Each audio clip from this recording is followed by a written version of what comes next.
Hi students, welcome to Veda Max. நம்ம 12ஆம் வகுப்புல வகையீடுகள் மற்றும் பகுதி வகைக்கெழுக்கள்ங்கற அத்தியாயம் 8ல இருந்து பயிற்சி 8.4ல மூன்றாவது கணக்கு if u of x, y, z equal to x square plus y square divided by xy plus 3z square y எனில் dou u by dou x, dou u by dou y, dou u by dou z ஐ காண்க. ஓகேங்களா, பார்க்கலாமா? இப்போ u of x, y, z அதோட value என்னன்னு கொடுத்துருக்காங்க. x square plus y square divided by xy plus 3z square yங்களா. இதை வந்து நம்ம x பொறுத்தும் y பொறுத்தும் z பொறுத்தும் நம்ம வகையிடணும். இதை வந்து ஓரளவுக்கு எந்த அளவுக்கு சிம்பிளிஃபை பண்ண முடியுமோ அந்த அளவுக்கு பண்ணிக்கலாம். முதல்ல இந்த xyங்கிறது x ஸ்கொயருக்கும் வரும் y ஸ்கொயருக்கும் வரும். இது வந்து தனித்தனியாக ஸ்ப்ளிட் பண்ணி எழுதிக்கலாங்களா. Plus y square divided by xy plus 3z square y. ஓகேங்களா, இதில் y ஸ்கொயரை ஒரு yயும் இங்கே ஒரு yயும் கேன்சல் ஆயிரும். இங்கே ஒரு xும் கேன்சல் ஆயிருங்களா. நெக்ஸ்ட்டு இங்கே என்ன இருக்குது, ஒரு x இருக்குது டிவைடட் பை y இருக்குது ப்ளஸ் இங்கே ஒரு y இருக்குது டிவைடட் பை x இருக்குது. அடுத்தது ப்ளஸ் 3z ஸ்கொயர் y, இது அப்படியே வந்துடும். அடுத்து நமக்கு எக்ஸை பொறுத்து முதல்ல டிஃப்ரென்ஷியேட் பண்ணலாங்களா. டோ யூ பை டோ எக்ஸை கண்டுபிடிக்கலாம். Doe u by doe x, எக்ஸை பொறுத்து பண்ணனா நமக்கு என்ன வரும், 1 பண்ணனா 1, அதாவது எக்ஸை பொறுத்துனா 1, y அப்படியே வரும். நம்ம முந்தைய கணக்குலேயே பார்த்துருக்கோம். 1/x டிஃப்ரென்ஷியேட் பண்ணால் -1/x ஸ்கொயர்னும் 1/y பண்ணனா -1/y ஸ்கொயர்னும் பார்த்துருக்கோம் இல்லைங்களா. அப்போது மைனஸ் இந்த y அப்படியே வரும்.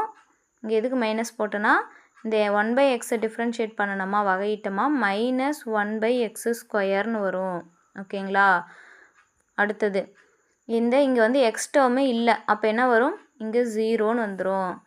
ஓகேங்களா. அப்போது டோ யூ பை டோ எக்ஸோட மதிப்பு என்னென்னா, குறுக்கு பெருக்கல் பண்ணலாங்களா. குறுக்கு பெருக்கல் பண்ணணுமா, x square minus y into y, y square divided by x square into y. இதுதான் வந்து டோ யூ பை டோ எக்ஸோட மதிப்பு. ஓகேங்களா. அடுத்து doe u by doe y, ஒய்யை பொறுத்து வகையிட்டால் நமக்கு என்ன கிடைக்கும், அதாவது x square plus y square divided by x ஒய்யை பொறுத்து வகையிடணும். ஒய்யை பொறுத்து வகையிட்டோமா நம்ம இந்த சார்பங்க எழுதிக்கலாம். ஒய் ஸ்கொயர் டிவைடட் பை இங்கே வந்து நம்ம சிம்பிளிஃபை பண்ணியிருக்கோம் இல்லைங்களா. இதை x by y plus y by x plus 3z square y இருக்குது இல்லைங்களா. இதை தான் நம்ம வகையிட போகிறோம். இதை வந்து நம்ம ஒய்யை பொறுத்து வகையிடணும். ஒய்யை பொறுத்து வகையிட்டால் என்ன பண்ணணும், எக்ஸ் அப்படியே வந்துடும். இந்த 1/y வகையிட்டோமா -1/y ஸ்கொயருங்களா. இப்போ எக்ஸ் பை ஒய் ஸ்கொயர்னு வந்துடும். ப்ளஸ் ஒய்யை வகையிட்டோமா 1, எக்ஸ் அப்படியே வந்துடுங்களா. இங்கே 3z ஸ்கொயர் ஒய்யை வகையிட்டால் 1. ஓகேங்களா, இது எதுவும் மாறாது. அடுத்தது இதை குறுக்கு பெருக்கல் பண்ணால் என்ன கிடைக்கும், -x square plus y square divided by எக்ஸையும் பெருக்கணும் எக்ஸ் ஸ்கொயர், ஒய் ஸ்கொயரையும் 1ஐயும் பெருக்கணும் y square divided by x into y square plus 3z ஸ்கொயருங்களா. இதுதான் வந்து டோ யூ பை டோ ஒய்யோட மதிப்பு. இப்படியும் விடலாம், இல்லைனா நம்ம ஒய்யை பொறுத்து வகையிடுறதுனால ஒய் டேர்மை முதல்ல எழுதிக்கலாங்களா. Y square minus x square divided by y square x plus 3z square, இப்படி எழுதலாம். ரெண்டுமே சரிதான். அடுத்து doe u by doe z, இசட்டை பொறுத்து வகையிட்டால் நமக்கு என்ன கிடைக்கும், அதாவது இங்கே இதை வந்து இசட்டை பொறுத்து வகையிட்டோமா எக்ஸு ஒய் இருக்குது, இசட் இல்லை, அப்போ இது ஃபுல்லாக 0. இங்கே இசட் டேர்ம் இல்லை, ஃபுல்லாக 0. நெக்ஸ்ட் என்ன கிடைக்கும் நமக்கு, 3z ஸ்கொயர் ஒய் இருக்குது இல்லைங்களா. அதை வகையிட்டால் பவரில் இருக்கிறது முன்னாடி வந்துடும். அப்போ 3 2 6, பவர்லேருந்து 1 குறையுங்களா. இங்கே 0 ப்ளஸ் 0.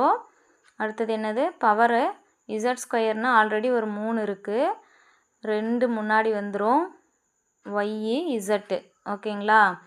இப்போ இது பெருக்குனா நமக்கு என்ன கிடைக்கும், 6yz. இதுதான் வந்து டோ யூ பை டோ இசட்டோட மதிப்பு. அவ்வளோதான் students, doe u by doe z, doe u by doe y, அடுத்தது டோ யூ பை டோ எக்ஸோட மதிப்பு கண்டுபிடிச்சாச்சு. தேங்க்ஸ் ஃபார் வாட்சிங்.